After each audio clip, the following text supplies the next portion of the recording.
Hey everybody, I'm MatadorPhilip, and welcome to another episode of Balance and Bullshit. I'm here with HipsterMermaid. beautiful wife. I'm here Mermaid. with my beautiful wife, HipsterMermaid, drinking her nice Topo Chico. Not sponsored. Nope. Just addicted. And today we're going to talk a little bit about what I believe is called primal posture.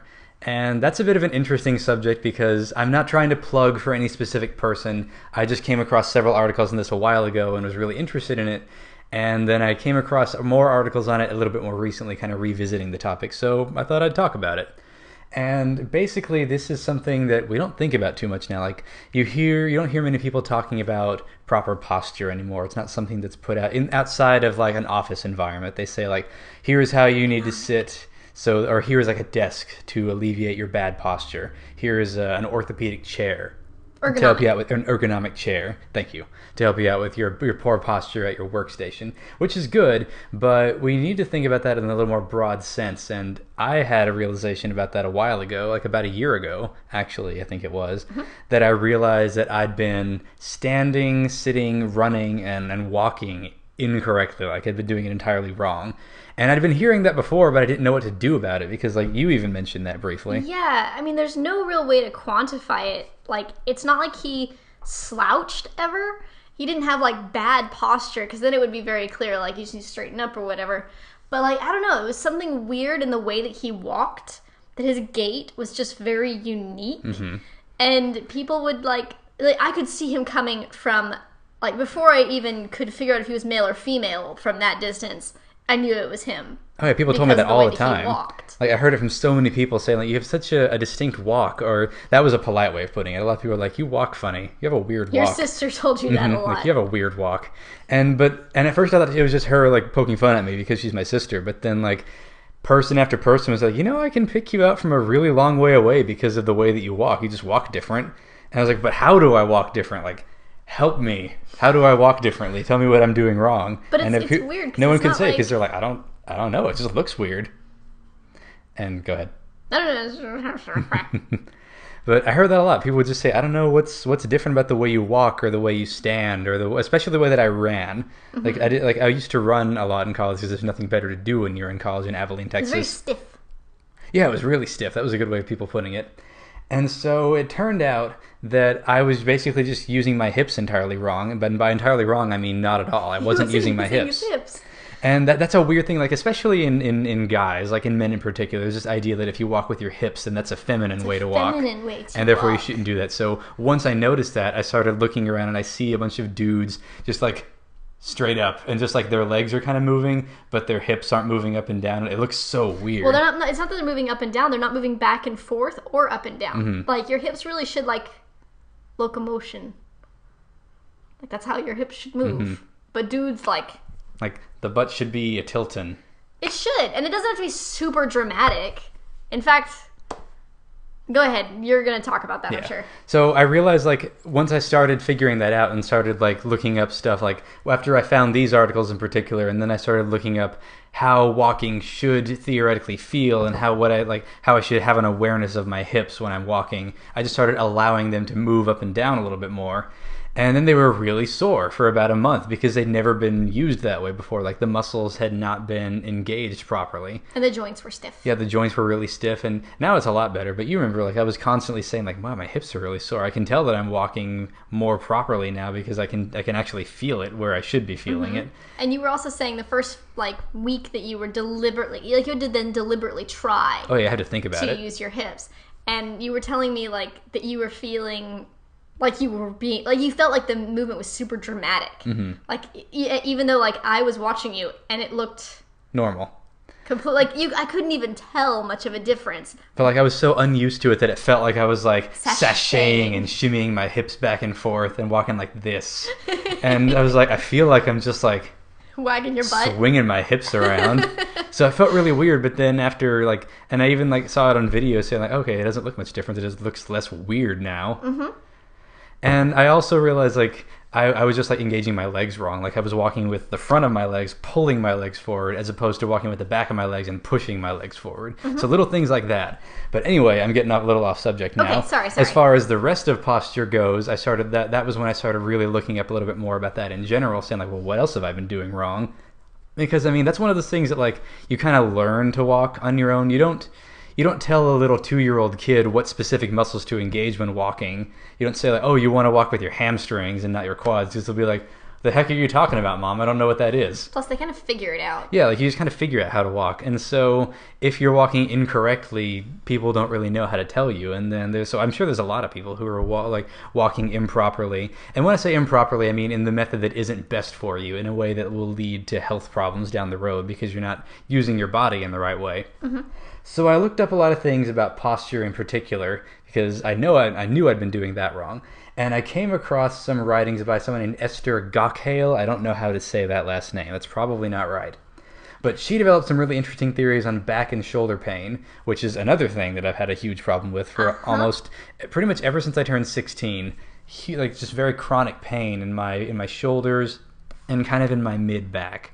And a lot of that's alleviated now because I kind of started following the things that she was saying because she had very, very chronic back problems like herniated discs and stuff like that. And all these back problems were the kind of thing that we didn't really have to worry about so much as a species before. Like really within the last 150 years, it's became like a much more widespread and chronic problem. And that was another thing she was interested in finding out like why that was, because there were like a lot of people that are affected by it now and that didn't used to be the case. So basically she went out and looked at all of these indigenous cultures and tribes that don't have a high rate of back pain, like an almost non-existent rate of back pain. Because there are still plenty of places out there in which like that just isn't a problem, that isn't a thing that they have to worry about so much anymore. And so these theories are still kind of being looked over by Western medicine. We're still kind of just coming to terms with this. They're relatively new. Yeah, this is a relatively new idea because it's a relatively new problem.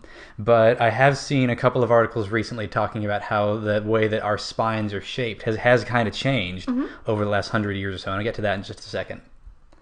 But basically, she started dealing with her own back pain, and then once she did a little bit more research on this, she decided she was going to travel and actually go to these cultures and these isolated villages out in the world and kind of figure out what the difference was. Like, what were they doing differently that was eliminating their rate of back pain?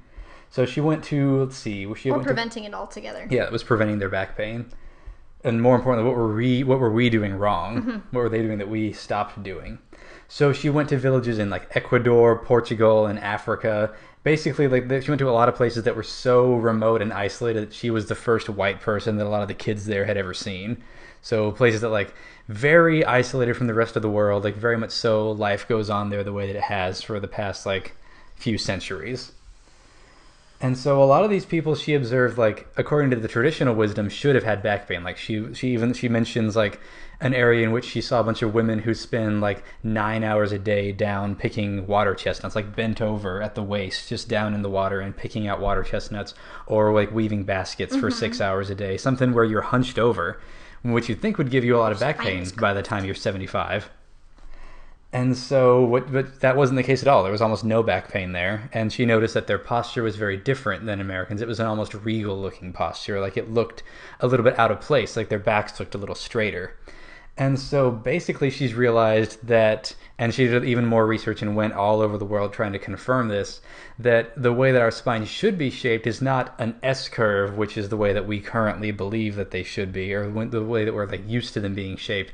It's actually more of a J. Like it kind of hooks down here at the bottom at the butt, like the butt pokes out, like the tailbone. And because like a lot of these different cultures, and if you look back in American history even, like old photographs and old anatomy illustrations, that's the way that the spine looked. It was a J, it wasn't an S-curve. And a lot of people are doing even more research trying to figure out why it is that we have the S-curve now. And really it's all the reasons you'd expect. Like we're a lot fatter now as a culture, we're a lot more sedentary now, so like our weight is pulling our spines forward like this, and we sit a lot more often, which is hunching us down like this. So our spines are doing that number now, which is not supposed to be the case. And another thing she realized, like they have very strongly developed core muscles, which we don't so much as a nationality anymore. Like we've kind of lost that. And because your core muscles, like a lot of people don't know this, like what your abdominal muscles do is they hold your spine. They keep your spine straight. So stronger core muscle equals stronger back. Yep. And what else do I have? I'll go ahead and cut this out real quick while I remember where I'm at. That's why sometimes when you're doing like workouts where you're doing crunches or you're doing ab exercises, like a plank is a good example, your back will start hurting really bad in the middle of the plank. You're not doing it wrong, your abs just aren't strong. That plank is there to develop your abs. So that's what I noticed, at least when I started doing planks in my workouts. So that's yet another reason that fitness is important, is because it just helps keep your back stronger. And I'll go ahead and link her material. Like she has a website and such where she developed her own method for fixing your posture. Like there are books and workshops and everything. But like I said, I'm not trying to plug any specific person. So you can go look at that if you want. But more importantly is a couple of articles that I'll link down there that are just talking about it, because that was all I needed. Like I didn't buy the method. I didn't buy the book. I didn't do any of that. But basically all I needed to do was be brought aware of what the problem was in my own posture and how I needed to fix it. And basically a lot of it was in the shoulders, like kind of do a roll with your shoulders and where they land back here. That's kind of where they should be. Like the shoulders being back is a very important key. And just like, it's like kind of like the things that we were hearing that they tell you a lot about in like a ballet rehearsal. Like imagine like your upper body's being pulled upwards by like an invisible rope, like on the top of your head, like it's pulling your body up. And that kind of straightens up your spine here in the middle. And then you put your shoulders back a little bit. And try to like walk with your butt, if that makes sense. Like walk with the backs of your legs and kind of like flex your butt a little bit with each step. Not like significantly. Don't be like doing You don't want to do that. Don't look stupid. But that's great advice, Philip. Fantastic advice. Don't look stupid. Yep. So those were really the only things that I needed to do, just to be made aware of those little details that I had to keep in mind. And it was tough. There was like a month or so where I had to constantly be reminding myself of all these things to do while I was walking. Like you have to think about how to walk right, how to hold yourself right. It's tiring and you'll get sore. And I mean, it really is. It's not fun correcting your posture. It feels bad because you're sore. But then once it's actually, like once the muscles are developed in that right way, and then once you're used to it, it feels way more natural to stand and walk that way. Like once your muscles are better and once you're more used to those motions, it really becomes second nature. And so my shoulders and my back don't give me anywhere near as much trouble as they used to. Now it's just more of the muscles up here, which is just another issue altogether, something that I have to get fixed. But I don't have any back pain like I used to, which is something that I'm very glad for. And I look better when I'm walking or when I'm sitting. My posture is much better. And so that was just something I wanted to share with you guys because I thought it was really interesting. I saw another article that just reminded me of that. And it was super helpful for me. It really helped out and made me feel a lot better about myself. And I feel like it's more better. It's more better. I feel like it's better for my health in general, because what a lot of people are saying is that learning how to stand like this, especially early in life, will just eliminate potential chronic back problems later on in life, like herniated discs and stuff that it's not a little thing, stuff you have to get surgery to have corrected. And getting back surgery is not a thing that you want to do more than once in your life if you have to. Like if you can avoid it, you don't want to have more than one back surgery because it's very complicated. I would say you wouldn't have surgery in you don't want to have surgery in your back at all, but especially not more than once. So anyway, hopefully that was helpful to some people. Hopefully this was something that some of you found interesting, some of you found helpful. Go do your own research, do more research on your own, because I don't know everything, like I've said before. So hope you enjoyed it. Thank you so much for watching this video, and we will see you guys next week. See you later. Bye. There's still a lot of misconceptions about what it is. Like I've heard people say, like refer to it as a drug. Like people classify whey protein in the same way you classify like a steroid, which is absolutely not the case. But I mean, like that was a really popular misconception in the 90s, I think.